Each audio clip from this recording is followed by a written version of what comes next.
Bonjour à tous, bienvenue dans ce nouvel épisode de l'actualité immobilière de l'Imosphère actuelle où je fais cette vidéo. Comme à notre habitude, on va parler d'abord d'une petite phrase d'accroche inspirante, comme vous le sentez. Ensuite, on fait un rapide tour des lieux, des prêts immobiliers et des taux actuels en ce moment.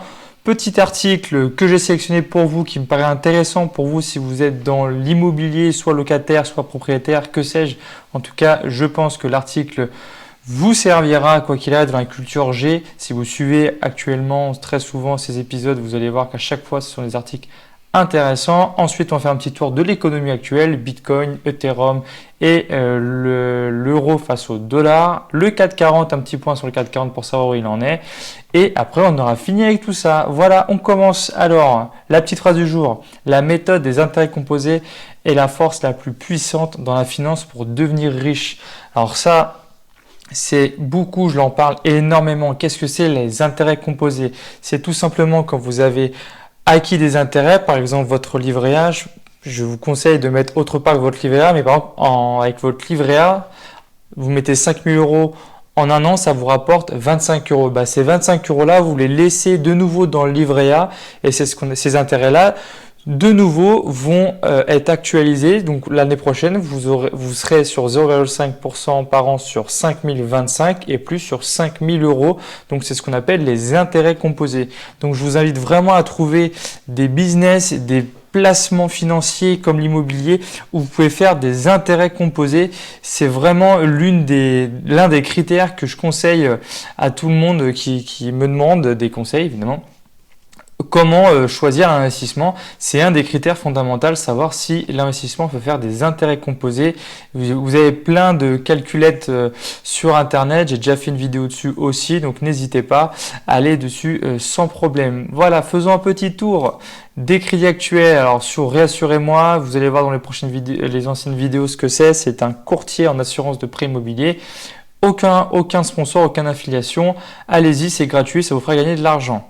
Alors, Boursorama 1,60 en premier aujourd'hui, ça a bien changé. Sécurité, Société Générale 1,61, HSBC 1,62, CIC 1,65. Il est tout près de Crédit Mutuel 1,66, Crédit Agricole 1,66 et je vous laisse aller voir le reste. Voilà, vous pouvez continuer, ça sert à rien d'aller plus loin. Les autres sont tellement pas rentables qu'on ne va pas en parler. Voilà un petit peu ce qui se passe à l'heure actuelle. L'économie actuelle, et je vous montrerai l'article tout à la fin. L'Ethereum 330,49 € aujourd'hui. Donc vous voyez que par rapport à la semaine, donc ce petit crack, on va dire, était entre guillemets prévu ou très probable. Et là, on voit qu'on commence à consolider. Alors peut-être qu'on va repartir à la hausse ou continuer à descendre. Selon les experts, il est très probable qu'on continue à descendre sur sa valeur. Donc faites bien attention, vous inquiétez pas. Et ensuite, on repartira à la hausse. Ça, c'est d'après les experts que je suis. Après, évidemment, je ne suis pas expert, je n'ai qu'un œil investisseur. Voilà le Bitcoin 9654. Pareil, il a suivi la même progression que l'Ethereum. Enfin, c'est plus l'Ethereum qui suit la même progression que le Bitcoin. Et pareil, on consolide et on attend voir la suite. D'accord, très important la crypto-monnaie parce qu'avec ça, on peut acheter en crypto-monnaie. Je vous ai déjà parlé de Realty.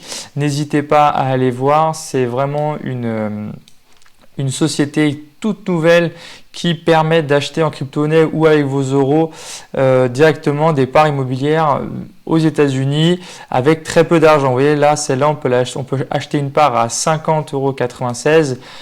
57,96 $. Donc vraiment, vous pouvez démarrer à moindre frais sans toute la paperasse qu'il faut pour ouvrir une entreprise bien défiscalisée, etc. Là, vous avez juste à ouvrir ça, votre argent tourne. Et là, sur le plus petit rendement attendu, il est à 7%. Pour rappel, votre livret A est à 0,5% par an. Donc la différence est vraiment énorme. Donc n'hésitez pas, c'est pour ça que je vous parle de la crypto-monnaie. Ensuite, l'euro-dollar, 1 euro vaut 1,19 $. Le dollar a encore perdu en pouvoir d'achat. Hier, de mémoire, il était à 1,18 pour 1,18 $ pour 1 euro. Donc vraiment, le dollar va très très mal. L'euro, pour le moment, entre guillemets, se porte bien, même si je vous incite à aller partir sur de la crypto-monnaie le plus possible. Le CAC 40. Le CAC 40 a perdu quand même beaucoup, 0,13%. Donc là, si on fait un rapide juste sur 6 mois, on voyait qu'il était Ici, il était très haut, il a eu une chute évidemment à cause de ce qu'on sait en ce moment au niveau de la santé mondiale. Et là, il essaye de remonter petit à petit avec des pics. Il essaye et là, il consolide. Vous voyez qu'on est vraiment sur des consolidations. Les actions, c'est un peu comme les crypto-monnaies. Bon, très largement, hein, c'est pas de la crypto-monnaie, c'est pas des actions, mais ça se comporte un peu pareil au niveau des valeurs. Donc voilà, on consolide encore, comme ici on consolide, et là on consolide très brièvement. Enfin, c'est vraiment pour vous dire que l'économie de la crypto-monnaie, c'est de l'économie réelle. Voilà, et maintenant passons un peu à le petit article. Je sais toujours pas avancé ce que je viens de dire, mais c'est pas grave. Donc voilà, ce que je voulais vous montrer, c'est que la moitié des colocataires ne sont pas des étudiants. Ça, c'est BFM IMO qui nous le dit. Encore BFM IMO, ils font des articles vraiment très intéressants, à défaut d'autres choses. Donc la moitié des colocataires ne sont pas étudiants. Pourquoi je vous montre ça? Parce que tout simplement, quand on se lance dans l'immobilier, souvent pour éviter le plus de risques possible, on prend des studios, des F2, des F3 ou des F4 et on les met en colocation. C'est plus, il y a plus de va-et-vient, mais entre guillemets, on a moins de chances d'avoir des impayés quand on a une famille complète. C'est souvent le cas. Donc là, en colocation, c'est vraiment le moyen le plus rentable, entre guillemets. Beaucoup en tout cas à se faire de l'argent, et on peut le voir que c'est pas forcément des étudiants, et ça c'est important à le comprendre. C'est que si vous voulez, il y a de la pub, si vous voulez meubler votre logement, dites-vous que ce n'est pas forcément que les étudiants qui voudront venir.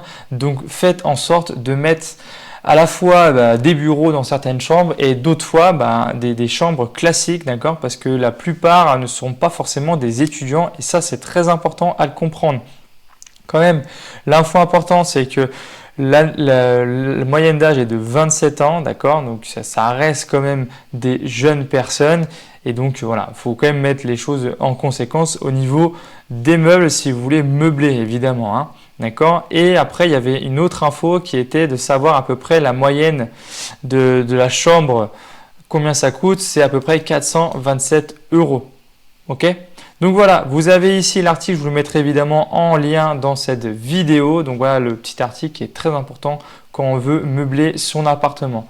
D'accord. Et si vous avez déjà plein d'appartements et que vous perdez du temps à le mettre en gestion et que l'agence ça coûte trop cher pour vous, je vous invite à aller sur Rentila. J'arrête pas d'en parler. Pourquoi? Parce que c'est gratuit pour le premier bien, aucun lien d'affiliation sur ça, et vous créez votre compte et vous allez, franchement c'est très très intuitif. Moi j'utilise depuis 10 ans et j'en suis très très content. Rien qu'au niveau des quittances de loyer, là au début c'était le premier truc qui m'est venu, les quittances de loyer, c'est fait automatiquement. Le locataire a un compte perso à lui dans Rentila, il va chercher ses quittances de loyer. Donc déjà le fait que les locataires ne vous appellent beaucoup moins pour certains services qui sont dans Rentila, ça vaut le coup de tester avec un bien. Voilà, j'espère que cette vidéo vous a plu. N'hésitez pas à mettre un petit pouce bleu ou à vous abonner à la chaîne pour aller voir toutes les autres vidéos qui ne sont pas des news, d'accord? Et je vous dis à très vite dans une nouvelle vidéo. Ciao ciao.